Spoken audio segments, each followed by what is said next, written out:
नमस्कार दर्शकों, star astrology में बहुत बहुत अभिनंदन।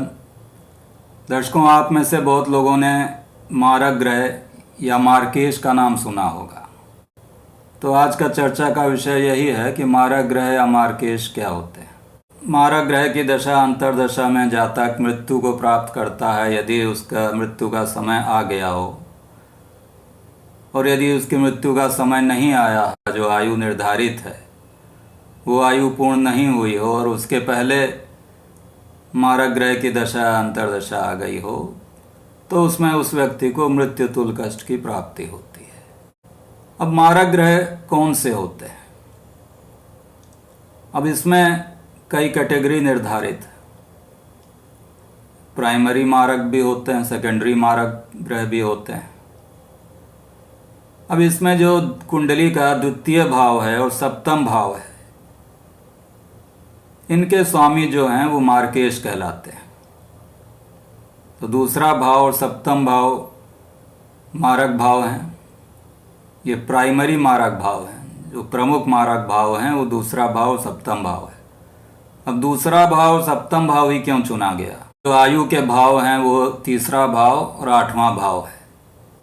तो तीसरे भाव से 12वां भाव अर्थात आयु की हानि का जो भाव है, तो वो अगर हम तीसरे से गिनेंगे 12वां तो दूसरा भाव पड़ेगा, और 8वें भाव की हानि अर्थात 8वें भाव से यदि हम 12वां भाव गिनेंगे तो वो सप्तम भाव पड़ेगा।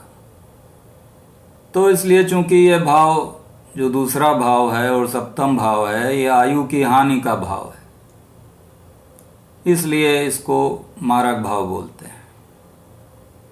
तो अब दूसरे भाव का स्वामी और जो सप्तम भाव का स्वामी है, ये मार्केश कहलाते हैं। अब इसमें जो दूसरा भाव है उसका स्वामी प्रबल मार्केश बनता है। तो दूसरे भाव के बाद सप्तम भाव का नंबर आता है। इसके अतिरिक्त जो तीसरा भाव है, छठा भाव, 8वां भाव, 11वां भाव, इनके स्वामी भी अशुभ होते हैं, पापी होते हैं। तो जो अशुभ भाव हैं उनके स्वामी भी मारक बन जाते हैं। तो जो दूसरा भाव है, सप्तम भाव है, उसके स्वामी प्राइमरी मार्केश हो जाते हैं। बाकी जो अन्य अशुभ भाव हैं, तीसरा भाव, छठा भाव, 8वां भाव और 11वां भाव, इनके स्वामी सेकेंडरी मार्केश बन जाते हैं। अब दूसरे भाव में और 7वें भाव में जो ग्रह बैठे हैं वो भी मारक ग्रह हो जाएंगे। दूसरे भाव और 7वें भाव के स्वामी के साथ जो ग्रह बैठे होंगे वो भी मारक बन जाएंगे। इसमें शनि यदि दूसरे भाव के स्वामी या सप्तम भाव के स्वामी के साथ बैठ जाए तो प्रबल मार्केश बन जाता है। तो वहाँ शनि जो है वो मुख्य मार्केश का काम करने लगेगा। वैसे भी शनि को मारक ग्रह का स्थान प्राप्त है। तो इस प्रकार द्वितीय भाव, सप्तम भाव और जो अशुभ भाव हैं उनके स्वामी जो होते हैं वो मारक ग्रह होते हैं। इसमें यदि पाप ग्रह हों, जैसे मंगल है, शनि है, ये यदि इन भावों के स्वामी हों या इन भावों में बैठे हों तो काफ़ी अधिक मार्केश बन जाते हैं। अब इसमें एक शर्त है कि मान लीजिए कोई जो ग्रह है दूसरे भाव का तो स्वामी बन रहा है, लेकिन साथ में वो एक त्रिकोण का भी स्वामी बन रहा है, तो मारक नहीं बनता। जैसे कि मकर लग्न में शनि, क्योंकि यहाँ शनि लग्न का भी स्वामी है, दूसरे भाव का भी स्वामी है। अब चूंकि लग्न एक केंद्र भी है, त्रिकोण भी है, तो मकर लग्न की कुंडली में शनि मार्केश नहीं बनेगा। इसी प्रकार मीन लग्न की कुंडली में जो मंगल है वो दूसरे भाव का भी स्वामी है और साथ में नवम भाव का भी स्वामी है। तो मीन लग्न की कुंडली में मंगल जो है वो एक त्रिकोण भाव का भी स्वामी बन रहा है, इसलिए मीन लग्न की कुंडली में मंगल जो है वो मार्केश नहीं होगा।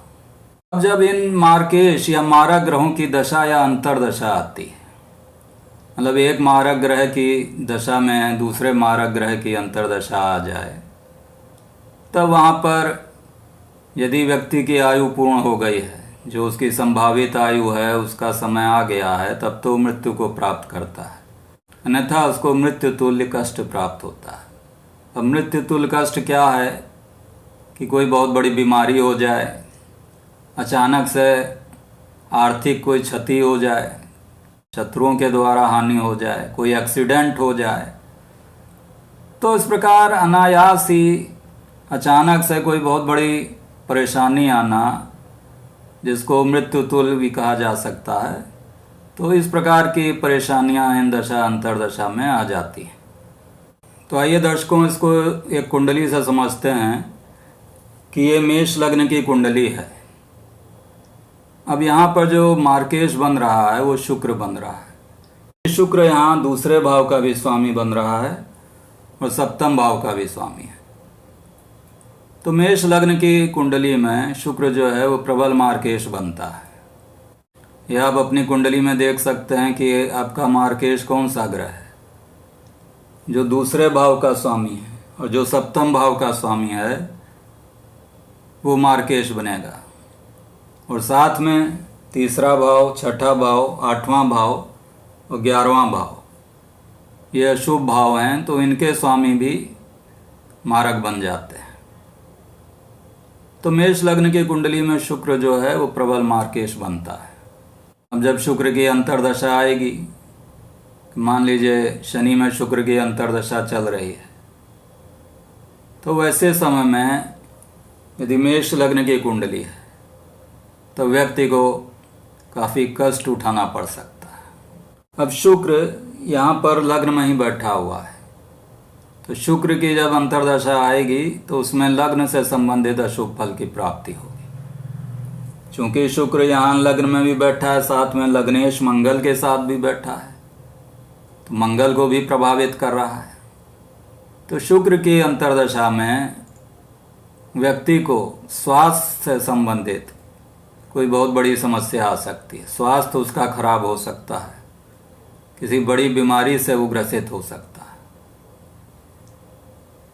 तो इस प्रकार जब मारक ग्रहों की दशा अंतर्दशा आती है, जैसे शनि में मंगल की अंतर्दशा आ जाए, दोनों ग्रह यदि मारक कुंडली में बन रहे हैं, तो एक की दशा में दूसरे की अंतर्दशा आ जाए, तो वहाँ पर जातक को मृत्यु तुल्य कष्ट प्राप्त होता है। और मारक ग्रह जिस भाव में बैठा है वहाँ से संबंधित वो अशुभ फल देगा, क्योंकि इस कुंडली में शुक्र जो मार्केश है वो लग्न में बैठा है, तो स्वास्थ्य की हानि करेगा, बीमारी देगा। वैसे तो इस व्यक्ति की आयु काफ़ी अच्छी है, क्योंकि जो लग्नेश मंगल है वो अपने ही राशि में बैठा हुआ है, अपने भाव में बैठा है, और मंगल यहाँ अष्टमेश भी बन रहा है, तो लग्न भी बलवान है और अष्टम भाव भी बलवान है, और शनि भी अष्टम भाव में बैठा है। तो शनि चूँकि आयु का कारक है, तो ये लंबी आयु तो देगा। लेकिन जब शुक्र की अंतर्दशा आएगी, किसी दूसरे मारक ग्रह की दशा में शुक्र की अंतर्दशा आएगी, तो वहाँ पर इस जातक को स्वास्थ्य से संबंधित समस्या का सामना करना पड़ेगा। तो इस प्रकार दर्शकों, आपने जाना कि मार्केश कौन से ग्रह बनते हैं और इन ग्रहों की दशा अंतर्दशा में किस प्रकार का फल प्राप्त है। अब मार्केश की दशा या अंतर्दशा चल रही हो तो उसमें व्यक्ति को घबराना नहीं चाहिए। उसका मतलब ये नहीं है कि वो व्यक्ति मृत्यु को प्राप्त हो जाएगा। जो उसकी संभावित आयु है उसका यदि समय नहीं आया है और उससे पहले मारक ग्रह की अंतर्दशा दशा चल रही है, तो उसमें कष्ट की प्राप्ति तो होगी लेकिन मृत्यु नहीं होगी। तो उसमें व्यक्ति को उपाय करने चाहिए। तो इसमें महामृत्युंजय मंत्र का जाप करना काफ़ी अच्छा उपाय है। दूसरा, जिस मारक ग्रह की दशा अंतर्दशा चल रही है उसका दान करना, उसके मंत्रों का जाप करना। तो ये उपाय यदि किए जाएं, और पहले से ही हम देख सकते हैं कि कब वो मारक ग्रह की अंतर्दशा आ रही है या दशा आ रही है, तो उसमें इन उपायों को करने से कष्ट काफ़ी कम हो जाते हैं। तो आशा है कि आपको मेरा ये वीडियो पसंद आया होगा,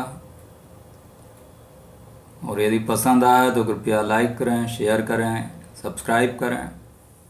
धन्यवाद।